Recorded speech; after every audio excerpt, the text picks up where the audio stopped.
அளவிலா கருணையும் இணையிலா கிருபையும் உடைய எல்லாம் வல்ல இறைவனின் திருநாமம் போற்றி. உங்கள் அனைவர் மீதும் இறைவனின் சாந்தி சமாதானம் என்றென்றும் நிலவட்டுமாக. யாதும் ஊரே யாவரும் கேளிர். என்ன அர்த்தம்? யாதும் ஊரே, எல்லாம் என் ஊர் தான். யாவரும் கேளிர், எல்லோரும் என் சகோதரர்கள் தான். கணியன் பூங்குன்றன் சொல்லி, பிறப்புக்கும் எல்லா உயிர்க்கும், பிறப்பு என்பது எல்லா உயிருக்கும் ஒன்று தான். வள்ளுவன் சொல்லியது. ஒன்றே குலம் ஒருவனே தேவன் திருமூலர் சொல்லியது. சாதிகள் இல்லையடி பாப்பா பாரதியார் சொல்லியது. ஆக இப்படி பல கருத்துக்கள். ஏன்னா சமத்துவம்தான் சமூக நீதியினுடைய அடிப்படை, சமத்துவம்தான் மனித நேயத்தினுடைய அடிப்படை, சமத்துவம்தான் மனிதகுல ஒற்றுமையினுடைய அடிப்படை. ஆக சமத்துவம் எல்லா நிலையிலும் இருக்க வேண்டும். மனிதர்களுக்கு மட்டும் அல்ல. நாடுகள் சமம், மொழிகள் சமம், இனங்கள் சமம், நிறங்கள் சமம், எல்லாம் சமம். எகாலிட்டேரியன் என்று ஆங்கிலத்திலே சொல்வார்கள். ஆக சமத்துவ கோட்பாடு. ஆக உலகத்திலே தோன்றிய எல்லா அருளாளர்களும் இந்த கருத்தை சொல்லி சென்றிருக்கிறார்கள். நான் ஏற்கனவே சொல்லிய அத்தனை பேரும். புத்தன் முதலாவதாக சொன்னவன் புத்தன். எவர் குருதியும் சிவப்புத்தான், எவர் கண்ணீரும் உப்புத்தான். அவன் சொன்னான், எவர் குருதியும், எல்லாரோட ரத்தம் சிவப்பு தான்டா. நான் அவனுக்கு என்ன பச்சை ரத்தமாக இருக்குது, அவனுக்கு மஞ்சள் ரத்தமாக இருக்குது, எல்லாத்துக்கும் சிவப்பு தான். எவர் கண்ணீரும் உப்புத்தான், எல்லாரோட கண்ணீரும் ஒரே மாதிரி தான் இருக்குது என்று அவர் சொல்லியதை பார்க்கிறோம். ஆக உலகத்திலே தோன்றிய அருளாளர்கள் நல்லவர்கள் இப்படி தான் சொல்லுவாங்க. ஆக இந்த வரிசையிலே நபிகள் நாயகம் அவர்களும் இதை பற்றி பல கருத்துக்களை சொல்லியிருப்பதை நாம் பார்க்கிறோம். மனிதர்கள் அனைவரும் சீப்பின் பற்களைப் போல் சமமானவர்கள். நபிகள் நாயகம் சொல்லியது, மனிதர்கள் அனைவரும் சீப்பின் பற்களைப் போல் சமமானவர்கள். இந்த ஓமையை கவனியுங்கள். சீப்பில் ஒரு பல் உயர்ந்திருந்தால் என்ன ஆகும்? ஒரு பல் உயரம், ஒரு பயிர் நீளம், ஒன்று குட்டை இருந்தால் தலையை கிழிக்கும். தலையை கிழித்து சீழ்பிடிக்க செய்யும். சமுதாயத்தில் எவனாவது ஒருவன் தன்னை உயர்ந்தவனாக கருதி கொண்டால் சமுதாயம் சீழ்பிடிக்கும். அவர்கள் சொன்னார்கள், கருப்பரை விட வெள்ளையன் உயர்ந்தவன் அல்லர், வெள்ளையனை விட கருப்பன் உயர்ந்தவன் அல்லர், அரபியரை விட மற்றவர் உயர்ந்தவர் அல்லர், மற்றவரை விட அரபியர் உயர்ந்தவர் அல்லர், எவரிடத்திலே ஒழுக்கம் இருக்கோ அவர் தான் உயர்ந்தவர் என்று சொன்னார்கள். இன்னும் சொன்னார்கள், உங்கள் இறைவன் ஒருவன், உங்களுடைய ஆதி பெற்றோரும் ஒருவர், உங்களை எல்லாம் படைத்த கடவுள் ஒருவர் தான், உங்கள் எல்லாருக்கும் மூல ஆதி பிதா பெற்றோர் ஒருவர் தான் என்று ஒரு கருத்தை அவர்கள் சொல்லியதை நாம் பார்க்கிறோம். ஆகவே இந்த நிலையை நபிகள் நாயகம் மக்களுக்கு மத்தியிலே எடுத்து சொன்னார்கள். அவர்கள் வாழ்ந்த காலகட்டத்தில் அரேபியாவில் 7வது நூற்றாண்டில் அரபு மக்கள் உலகத்தை 2 கூறாக தான் போட்டாங்க. அரப், அஜம். அரப் என்றால் அரபிகள், பேச தெரிந்தவர்கள். அரபி அல்லாதவர்கள். அஜம் என்றால் ஊமையர்கள், மற்றவங்களுக்குலாம் ஒன்றுமே தெரியாது, எங்களுக்கு தான் எல்லாம் தெரியும் என்று சொன்னவர்கள். அப்புறமாக குறைஷ் என்ற உயர் ஜாதிக்காரர்கள், குறைஷ் அல்லாதவர்கள், வெள்ளையர்கள், கருப்பர்கள் என்ற இன வேறுபாடுகள் எல்லாம் அங்கே இருந்தது. நபிகள் நாயகம் அத்தனையும் தன்னுடைய 23 ஆண்டு கால பிரச்சாரத்திலே அவற்றை அகற்றி காட்டினார்கள். குர்ஆனிலே ஒரு வசனம் 25:6, இந்த பூமியில் எந்த மக்கள் ஒடுக்கப்பட்டிருந்தார்களோ அவர்களை இந்த பூமியின் தலைவர்களாகவும் பூமியின் வாரிசுகளாகவும் ஆக்குவதற்கு நாம் நாடி இருக்கிறோம். இந்த பூமியில் யாரெல்லாம் ஒடுக்கப்பட்டிருந்தாங்களோ அவர்களை இந்த பூமியினுடைய தலைவர்களாகவும் இந்த பூமியினுடைய வாரிசுகளாகவும் ஆக்க நாம் நாடி இருக்கிறோம் என்று இறைவன் சொல்வதை திருக்குர்ஆன் பதிவு செய்திருக்கிறது. ஆகவே இந்த மனிதகுல சமத்துவத்தை கொண்டு வருவது இறை தூதர்கள் ஏற்றுக்கொண்ட மிக ஒரு முக்கியமான ஒரு பணியாக இருப்பதை பார்க்கிறோம். இதை நபிகள் நாயகம் செய்து காட்டினார்கள். இப்போ கேள்வி, எப்படி பண்ணாங்கங்கிறதான் முக்கியமான விஷயம். எப்படி இவ்வளோ பெரிய கொடுமையை, இன்றைக்கும் கூட நம்மால் அகற்ற முடியாத அந்த ஒரு கொடுமையை 23 ஆண்டு காலத்தில் அந்த மனிதர், அந்த இறை தூதர் எப்படி செய்தார்? முதலாவதாக, எந்த ஒரு சமூக தீமையை அகற்ற வேண்டும் என்று சொன்னால் முதலாவதாக தேவைப்படுவது சிந்தனை மாற்றம். Changing the mind set of the people. Mind செட்டை மாற்றாமல் எந்த தீமையும் ஒழிக்க முடியாது, சட்டத்தினால் முடியாது. இப்போ வரதட்சணையை ஒழிக்கணும் வைங்க, சட்டத்தை மட்டும் போட்டு பிரயோஜனம் ஒன்றும் கிடையாது. வரதட்சணை ஒரு கேவலம், வரதட்சணை ஒரு அநீதி, வரதட்சணை ஒரு கொடுமை என்பதை மக்கள் உள்ளங்களில் விதைக்கப்பட வேண்டும்.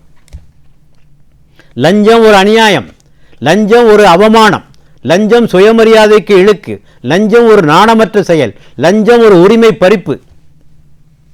அடுத்தவன் சொத்தை பிடுங்குற மாதிரி தானே. இதை எவன்ட உள்ளத்தில் பதிய வைக்கிறோமோ அப்போ தான் அவன் மாறுவான். அதான் சொல்கிறதில்ல பட்டுக்கோட்டையார், திருடனாய் பார்த்து திருந்தாவிட்டால் திருட்டை ஒழிக்க முடியாது. ஆக சிந்தனை மாற்றம் செய்யாமல் எதுவும் முடியாது. இங்கே ஜாதிக்கு அடிப்படை காரணம் என்ன? ஆணவம். ஆணவம், பிறப்பின் அடிப்படையில் ஏற்படுகிற ஆணவம்தான் இந்த சாதிய கொள்கையினுடைய அடிப்படை. இந்த ஆணவத்தை ஒழிக்கணும். ஆணவம் என்றால் என்ன? அவைகள் அதுக்கு விளக்கம் கொடுக்குறாங்க. ஆணவம் என்பது உண்மையை மறுப்பதும் பிறரை இழிவாக எண்ணுவதும். உண்மையை மறுப்பதும் பிறரை இழிவாக எண்ணுவதும். இப்போ மனுஷங்கள்லாம் சமம், இது சாதாரணம் தெரியல. எல்லாருக்கும் அனாட்டமி, ஃபிசியாலஜி, சைக்காலஜி ஒரே மாதிரி தான் இருக்குது. உலகத்தில் பிறந்த அத்தனை பேருக்கும் உடல் அமைப்பு ஒரே மாதிரி தான் இருக்குது. எல்லாருக்கும் இங்கே தான் இதயத்தில், இங்கே நடுப்பகுதியில் தான் இதயம் இருக்குது, காலில் இருக்குது எல்லாத்துக்கும். ஆக அனாட்டமி சேம். ஃபிசியாலஜி, உடல் இயங்குகின்ற முறை ஒரே மாதிரி தான் இருக்குது. உளவியலும் ஒரே மாதிரி தான் இருக்குது. வெளியில் சில சில மாற்றங்கள், அவ்வளோதான். இது சாதாரண உண்மை மறுக்கிறான். இதுதான் சொல்கிறது ஆணவம் என்பது உண்மையை மறுப்பது. நீ உயர்ந்த சாதியில் பிறந்ததாக உன்னை நீ பெருமைப்படுத்திக் கொள்கிறாயே, உன்னுடைய முயற்சியின் காரணமாகவா நீ அந்த ஜாதியில் பிறந்தாய்? உன்னுடைய திறமையின் காரணமாகவா நீ பிறந்தாய்? It is a mere accident. இது தற்செயலாக நிகழ்ந்தது. இறைவன் நாடி இருந்தால் நீ இன்னொரு ஜாதியில் பிறந்திருப்பா, இவன் இன்னொரு ஜாதியில் பிறந்திருப்பான். இதில் என்னடா பெருமை கொள்றதுக்கு என்னடா இருக்குது? உன்னுடைய திறமைக்கும் உழைப்புக்கும் அங்கே இடமில்லையோ, அதை பெருமை கொள்வதற்கு என்ன இருக்கிறது? ஆக ஆணவம்தான் அவனை இப்படியெல்லாம் இட்டு சொல்லுகிறது. ஆக இந்த ஆணவத்தை அகற்ற வேண்டும். நபிகள் நாயகம் சொல்லிய கருத்துக்கள் இறைவன் ஒருவன் தான். இப்போ ஒன்றே குலம் ஒருவன் தேவன் சொல்கிறோம் இல்லை, இந்த கருத்தான். இறைவன் ஒருவன் என்றால் மனிதன் இன்னும் ஒன்று. ஒரே இறைவன் பல்வேறு படைப்புகளை படைப்பானா? இவர் உயர்ந்தவர், அவர் தாழ்ந்தவர் என்று படிப்பது இறை நீதிக்கு ஒத்து வருமா? ஒரு தந்தை தன்னுடைய பிள்ளைகளிலேயே மூத்த பிள்ளை உயர்ந்த ஜாதி, நடுப்பிள்ளை இடை ஜாதி, கடைசி பையன் தாழ் ஜாதி தந்தை சொல்வாரா? அதே போல் இந்த உலகத்தையே படைத்த இறைவன் ஒருவன் என்று சொல்லுகிற போது மனித இனம் ஒன்றுதான். பல இறைவன் இருந்தால் பல சமுதாயங்கள் இருக்கும். இறைவன் ஒருவன் என்று எல்லா சமயங்களும் ஒத்துக்கொள்கின்றன. குர்ஆனில் ஒரு வசனம் இருக்கு, ஒன்றுக்கு மேற்பட்ட கடவுள்கள் இருந்திருந்தால் ஒவ்வொரு கடவுளும் தத்தமது படைப்பை தனியே அழைத்து சென்றிருப்பர். அப்போ இந்த கடவுள் சொல்லுவார், நம்ம படைத்தவங்களாம் இந்த பக்கம் ஆயா, நம்ம படைத்தவங்களாம் இந்த பக்கம் வான்பார். இறைவன் ஒருவன். அந்த இறைவன் எப்படிப்பட்டவன்? இஸ் அன் யூனிவர்சல் காட், ரப்புல் ஆலமீன், அகிலத்திற்கெல்லாம் அதிபதி. அவன் குறிப்பிட்ட நாட்டிற்கோ இனத்திற்கோ பகுதிக்கோ குடும்பத்திற்கோ குலத்திற்கோ உள்ள தலைவன் கடவுள் அல்ல. அவன் அகிலத்திற்கெல்லாம் அதிபதி. அந்த யூனிவர்சல் அவுட்லுக். இந்த உலகத்தையே குர்ஆன் அப்படித்தான் பார்க்கிறது. உங்கள் நிறங்களும் உங்கள் மொழிகளும் வேறுபட்டிருப்பதும் இறைவனுடைய வல்லமைக்கு சான்று பகர்கிறது. இத்தனை நிறங்களை உங்களால் உருவாக்க முடியாது, இத்தனை தோற்றங்களை உங்களால் உருவாக்க முடியாது, இத்தனை மொழிகளை உருவாக்கக்கூடிய ஆற்றல் உங்களுக்கு கிடையாது. இறைவன் தான் இவற்றை கொடுத்தான். ஆகவே எல்லா நாடுகளும் சமம், எல்லா மொழிகளும் சமம். உலகத்தை இப்படி தான் பிரிக்கும். நிலம் நீர் ரெண்டு தான் பிரிக்க முடியும், வேற ஒன்றும் பிரிக்க முடியாது. நிலம் நீர். இறைவன் போட்ட கோடு அந்த ஒரு கோடு தான். மற்ற கோடுகள் நாம் போட்டுக்கிட்டோம், நிர்வாகத்துக்காக போட்டுக்கொண்ட கோடுகள். எப்படி தாலுகாவாக, ஜில்லாவாக, மாநிலமாக, அதே மாதிரி உலகத்தையும் பல நாடுகளாக ஆக்கியிருக்கும். நீங்களே பார்க்கலாம், ஒரு காலத்தில் ஒன்றா இருந்த நாடெல்லாம் பிரிஞ்சு போச்சு, பிரிஞ்சு இருந்த நாடெல்லாம் ஒன்றாயிடுச்சு. ஆக அதன் அடிப்படையில் எந்த உயர்வு தாழ்வும் கிடையாது. இன்னொரு வசனம் சொல்லுகிறது, இந்த சமத்துவத்தை பற்றி சொல்லுகின்ற ஒரு வசனம், நீங்கள் அனைவரும் ஒரு ஆண் பெண்ணினுடைய வழித்தோன்றல்கள். அப்போ அந்த உலகம் எங்கே தோன்றியது? ஒரு ஆண் பெண் அப்படி தான் இருக்க முடியும். விஞ்ஞானம் ஒத்துக்கொள்கிறது, மாலிகுலர் பயாலஜி எல்லாம் அதை ஒத்துக்கிறது. ஆப்பிரிக்காவில் வாழ்ந்த ஒரு மகா பாட்டியிடமிருந்து உருவாகியதான் மனித சமுதாயம் என்று. இன்றைக்கி உலகத்தில் 700 கோடி பேர் இருக்கோம். அப்படியே கொஞ்சம் கொஞ்சமாக பின்னால் போங்க, அது 70 லட்சம், அது 70 பேர், கடைசி 2 பேர் தான். அடுத்தபடியாக அந்த வசனம் சொல்லுகிறது, நீங்கள் பல இனத்தவராகவும் நாட்டவராகவும் இருக்கின்றீர்கள். எதற்காகவெனில் ஒருவரை ஒருவர் அடையாளம் கண்டு கொள்வதற்காக. இன்றைக்கி இனங்களை எப்படி பிரிக்கிறாங்க? ஆப்பிரிக்கன் இனம், ஆசியன் இனம், நியூ கினியன் இனம், காக்கேஷியன் இனம் என்னெல்லாம் பிரிக்கிறாங்கல்ல பல இனங்களாக. எந்த அடிப்படையில்? வெளித்தோற்றம், மூக்கு, புருவம், வாய், கண், வெளித்தோற்றம். ஹார்ட்டை வச்சு இல்லை, மூளையை வச்சு இல்லை, வெளித்தோற்றம். ஆக இனங்களை பிரிக்கிறார். எதற்காக குர்ஆன் சொல்லுகிறது? அடையாளம் காண்பதற்காக. லிதாரஃபு. எல்லாரும் ஒரே மாதிரி இருந்தால் எப்படி அடையாளம் காண முடியும்? அதுக்காக நம்ம இப்படி பல வகையாக பிரித்து வச்சுருக்கோம், அவ்வளோதான். அதாவது அடையாளம் காணுவதற்கான ஏற்பாடை தவிர ஆதிக்கம் செலுத்துவதற்கான ஏற்பாடல்ல. கடைசியாக அந்த வசனம் முடிகிறது, உங்களில் உயர்ந்தவர் யார், உங்களில் அதிக கண்ணியம் வாய்ந்தவர் யார் என்றால் இறைவனை அஞ்சி ஒழுகுகின்றவர், ஒழுக்கமுடையவர், இவர்தான் உங்களிலே சிறந்தவர் என்ற ஒரு கருத்து. ஆக எல்லாரோட டிஎன்ஏயும் ஒன்று தான் சார். உலகத்தில் அத்தனை பேர் டிஎன்ஏ ஒன்று தான். இதை நாம் புரிந்து கொள்ள வேண்டும். அடுத்து இதுதான் கோட்பாட்டு ரீதியாக இஸ்லாம் சொல்லியது. இந்த சிந்தனை மாற்றம் என்று சொன்னோமே, அந்த சிந்தனை மாற்றம் இப்படி தான் வருது. ஆக மனிதன் ஒரே கடவுள், ஒரே ஆதி பெற்றோர், எல்லாரும் ஒரே மாதிரி தான் இருக்கீங்க. தோற்றங்களில் தான், வெளி தோற்றத்தில் மட்டும்தான் வேறுபாடு, உள்ளே எல்லாம் ஒன்று போல தான் இருக்குது. இது சாதாரண உண்மை. இதை சொல்லித்தரத்துக்கு பெரிய அறிஞர்களோ முனிவர்களோ ரிஷிகளோ வர வேண்டிய அவசியம் இல்லை. கொஞ்சம் யோசித்து பார்த்தாலே மனுஷனுக்கு புரியும். ரெண்டாவதாக நபிகள் நாயகம் செய்த ஏற்பாடு கோட்பாட்டளவில் நின்றுவிட முடியாது அல்லவா, செயல்முறைக்கு வர வேண்டுமே. தத்துவமாக பேசிவிட்டால் மாற்றம் வந்து விடுமா? வராது. என்ன செஞ்சாங்க? அது பல பயிற்சிகளை கொடுத்தாங்க. முதல்ல வழிபாடுகளில் தொழுகை 5 நேரம் தொழுகிறாங்க. ஆண்டான், அடிமை, ஏழை, பணக்காரன் எல்லாரும் ஒரே வரிசையில் நிற்கிறாங்க. எந்த வேறுபாடும் கிடையாது. முன்னால் வந்தவர் முன்னாலே, பின்னால் வந்தவர் பின்னாலே. நாடாளுகின்ற வேந்தரே வந்தாலும் சரி, கடைசியில் வந்தால் கடைசியில் தான் நிற்க வேண்டும். தொழுகையை யார் வேணுமானாலும் நடத்தலாம். தொழுகைக்கு தெரிந்திருக்க வேண்டும், அவ்வளோதான். அவர் எங்கே பிறந்தார், எப்படி பிறந்தார், எப்போது இஸ்லாத்திற்குள் வந்தார், இந்த கேள்வியெல்லாம் ஒன்றும் கிடையாது. தொழுகையை நடத்துவதற்கான விதிகள் அவருக்கு தெரிந்திருக்க வேண்டும், அவ்வளோதான். அடுத்தபடியாக இந்த ஒடுக்கப்பட்ட மக்களுக்கு நபிகள் நாயகம் உயர்ந்த பதவிகளை அளித்தார்கள். ஏன்னா ஒருத்தன் கீழே கிடக்கிறான், அதில் பாதாளத்தில் கிடக்கிறான், ஒருத்தன் உச்சத்தில் இருக்கான். அந்த கீழே கிடக்கிறவனை மேலே கொண்டு வரணும். அவனை கை தூக்கி விடுவதில்லை, அவனை மின்தூக்கி விட வேண்டும். மின்தூக்கி லிஃப்ட் மூலமாக கொண்டு வரணும். ஆக நீங்கள்லாம் அடிக்கடி தொழுகைக்கான ஒரு அழைப்பொலி கொடுப்பார்கள், பாங்கு என்று 5 நேரம் சொல்லுவாங்க. முல்லா கூறார்னு பொதுவாக பொதுமக்கள் சொல்லப்படுகின்ற ஒரு கருத்து. அதை முதலாவதாக சொன்னவர் யார் தெரியுமா? அவங்களுக்கு கருப்பு நிற நீக்ரோ பிலால், அவர் தான் சொன்னது. நபிகள் நாயகம் மக்காவை வெற்றி கொண்ட பிறகு கஅபா என்பது புனித தலம், எல்லாரும் ஏற்றுக்கொண்டு இஸ்லாத்தை மறுப்போரும் அதை புனித தலமாக ஏற்றுக்கொள்கிறார்கள். பிலாலை கூப்பிட்டாங்க, மேலே ஏறு, கஅபா மேலே ஏறு. அங்கிருந்த உயர் சாதிக்காரெல்லாம் கொதிச்சாங்க. இந்த கருப்பு காக்கா, இந்த நீக்ரோ இந்த கஅபா என்ற புனித தலத்தின் மீது ஏறுவதா?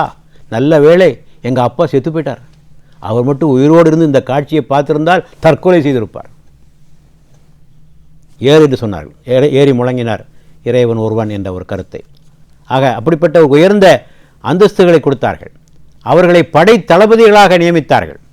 அடைவு வம்சத்தைச் சேர்ந்த உசாமா, ஜெயித் போன்றவர்களெல்லாம் படை தளபதிகளாக நியமித்தார்கள். சொன்னார்கள், கருத்த நிறமுடைய, தடித்த உதடுடைய, சுருட்டை மயிருடைய ஒரு நீக்ரோ உங்களுக்கு தலைவனாக நியமிக்கப்பட்டாலும் நீங்கள் அவனுக்கு கீழ்ப்படிய வேண்டும் என்று சொன்னார்கள்.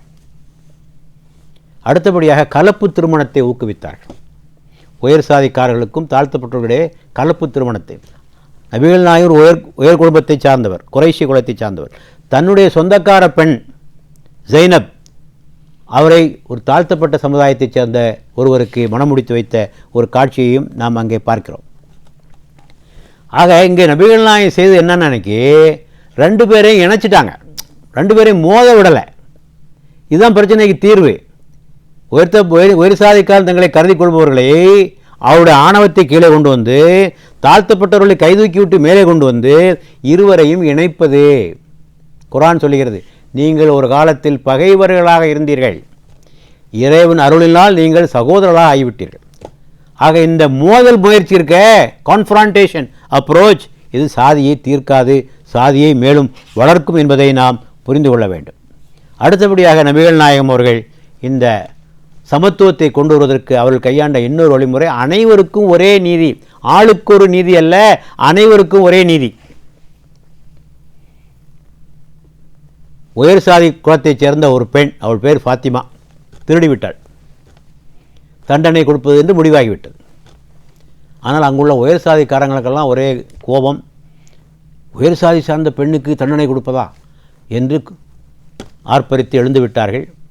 நபிகள் நாயகத்துக்கு மிகவும் நெருக்கமான உசாமா என்பவரை அழைத்து தயவுசெய்து ரசூல் நபிகள் நாயகத்தை போய் சொல்லுங்கள், இந்த உயர் சாதி பெண்ணை எப்படியாவது விடுவித்திட சொல்லுங்கள் என்று சிபாரிசுக்கு அனுப்பி வைத்தார்கள். நபிகள் நாயகத்திற்கு வந்ததே கோபம்.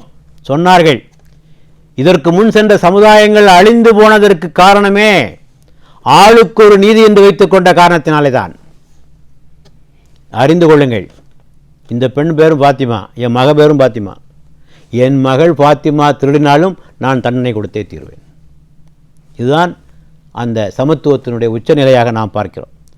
கலீஃபா உமர் ஆட்சிக்கு வருகிறார், ஆட்சி பொறுப்பில் இருக்கிறார். அப்போது சிறிய நாட்டிலே சேர்ந்த ஹஸ்ஸான் என்ற பகுதியை சேர்ந்த ஒரு மன்னர், அவர் இஸ்லாத்தை ஏற்றுக்கொண்டார். வந்து மக்காவுக்கு வரார்.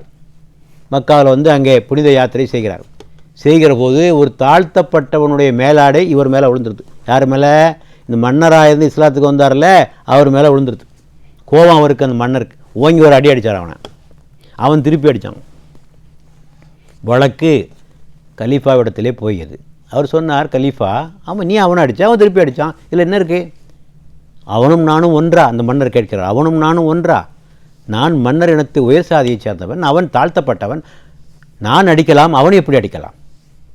இல்லை, அந்த வேற்றுமைகளையெல்லாம் இஸ்லாம் நீக்கிவிட்டது. ஆகவே அவன் செய்ததில் எந்த தவறையும் நான் காணவில்லை என்று சொன்னபோது, அப்படியா, அப்படி என்றால் நான் இஸ்லாத்தை விட்டே போய்விடுகிறேன் என்று அவன் சொன்னான். உமர் அதை கண்டுகொள்ளவே இல்லை என்பதை நாம் பார்க்கிறோம். ஆகவே இந்த ஆளுக்கொரு நீதி என்ற கோட்பாட்டை தகர்ப்பதன் மூலமாகவும் இந்த சமத்துவ கோட்பாடு நிலைநாட்டப்படுகிறது. அடுத்தபடியாக இறை அச்சம். பொதுவாகவே இஸ்லாம் எல்லா தீமைகளுக்கும் ஒரு தீர்வாக வைத்திருப்பது இதைத்தான்.